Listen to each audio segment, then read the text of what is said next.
I think the different Shane kulaba badlala abawu2 the positioning of the players.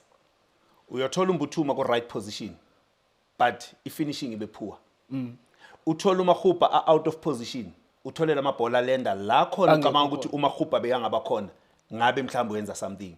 I think if uma ngabe mhlawumbe bekwenzeka ukuthi uMaghupa the way yadlalisa uMbuthuma ngakhona bamlethe angalibalekile ibox abe khona nje next to the box la khona kutholakala uMbuthuma but uMbuthuma une energy uma ngambeka especially ama run wakhe inside the box abaleke kakhulu la khona uMaghupa angeke wazi ukwashaya lawo marun because ungambheka umobile lapha eboxini umdlalo ofana noMbuthuma kunebhola la khona ngicabanga ukuthi bekumele kube ipenalty for iOrlando Pirates la aranele khona ku first pole uma ungabheka so ngiyacabanga ukuthi yila khona aboMbuthuma batholakala khona but i-end product the finishing eboxini iba poor Shane sekunala ucabanga khona ukuthi ngiyamisa uMaghupa ukuthi ngabe bekala kule position unokusho uMestenkewu sometimes uthola ukuthi kune defender itholakala eboxini bese ingasebenzisi leya chance athi wrong player at the right position kusho kona ukuthi ngabe bekunomdlalo right ogood ngefinishing ngabe mhlambe sikhuluma kungenye into.